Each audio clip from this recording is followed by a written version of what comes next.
Oi, pessoal! Hoje nós vamos falar um pouco sobre a identificação do paciente seguindo os protocolos da Anvisa. A minha equipe que está fazendo esse vídeo é composta por Ana Carolina, que no caso sou eu que estou falando com vocês agora, Adriane, Ana Mércia, Eric, Joana e Carol. Então, vamos lá conhecer um pouco mais sobre o processo de identificação do paciente e espero que vocês gostem muito do nosso vídeo. A identificação correta do paciente é o processo pelo qual se assegura ao paciente que ele é destinado a determinado tipo de procedimento ou tratamento, prevenindo a ocorrência de erros e enganos que possam lesar. Para assegurar que todos os pacientes sejam corretamente identificados, é necessário usar pelo menos 2 identificadores em pulseira branca padronizada, colocada no membro do paciente, para que seja conferido antes do cuidado.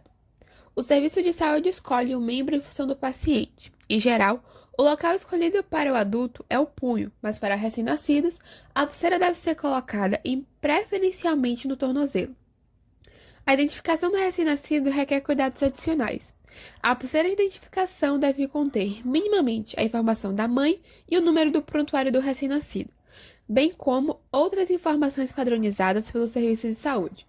No caso de pacientes que não possam utilizar a pulseira, tais como pacientes com grandes queimaduras pela pele, pacientes que tiveram algum tipo de mutilação ou politraumatizados, o serviço de saúde é quem deve decidir como será feita a identificação. É necessário que sejam explicados os propósitos dos 2 identificadores da pulseira e que a confirmação da identificação do paciente seja realizada antes de todo o cuidado. Também devemos orientá-los sobre a administração de medicamentos e os procedimentos a serem feitos. Essas informações devem permanecer durante todo o tempo que o paciente estiver submetido ao cuidado. O serviço de saúde deve prever o que fazer caso a pulseira caia ou fique ilegível.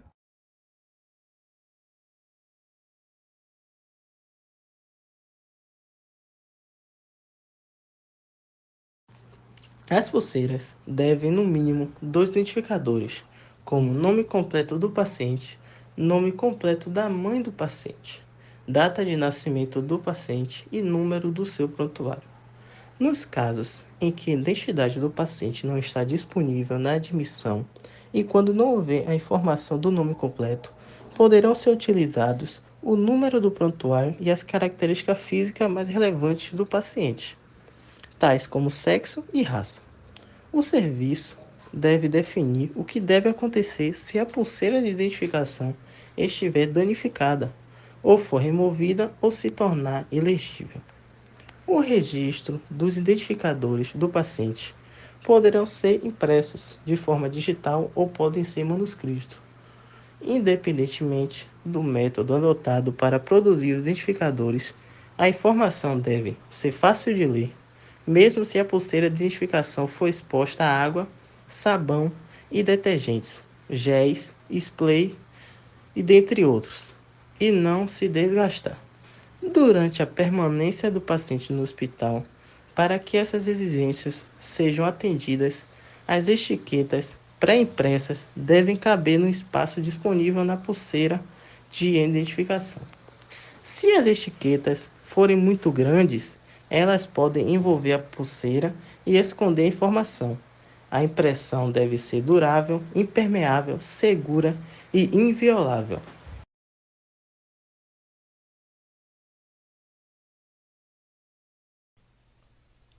Quando for realizada a transferência para outro serviço de saúde, um identificador adicional do paciente pode ser o endereço, para refinar a exatidão da identificação devido à não transferência do número de prontuário entre os serviços de saúde.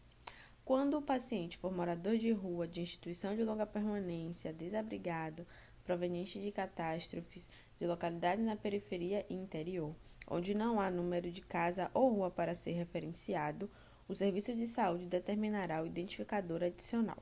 Quando a transferência for entre o serviço de ambulância e um serviço de saúde e nenhum dos identificadores do paciente estiver disponível, o máximo possível de detalhes deve ser registrado, como o local onde a pessoa foi resgatada e o horário, o número de registro do atendimento do serviço de ambulância e a descrição física da pessoa. Essas informações devem ser registradas em todos os documentos importantes e constatar no prontuário. A Importante. O número do quarto enfermaria-leito do paciente não pode ser usado como identificador, em função do risco de trocas no decorrer da estada do paciente no serviço.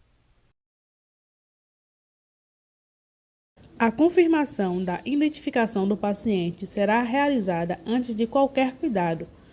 O profissional responsável pelo cuidado deverá perguntar o nome ao paciente, familiar ou acompanhante e conferir as informações contidas na pulseira do paciente com o cuidado prescrito ou com a rotulagem do material que será utilizado. Mesmo que o profissional de saúde conheça o paciente, deverá verificar os detalhes de sua identificação para garantir que o paciente correto receba o cuidado correto.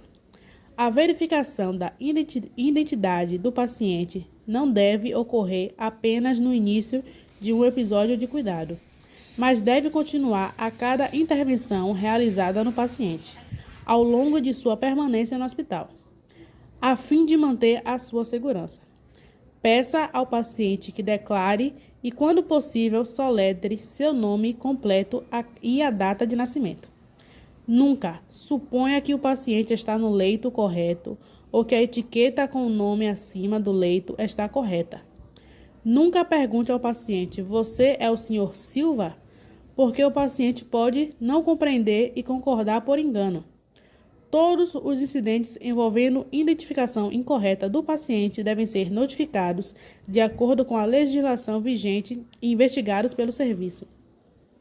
Pulseiras coloridas de alerta ou etiquetas não devem ser utilizadas como identificadoras do paciente, devido ao aumento dos riscos de erros de identificação. Também não devem agarrar na roupa, no equipamento ou nos dispositivos, inclusive nos acessos venosos.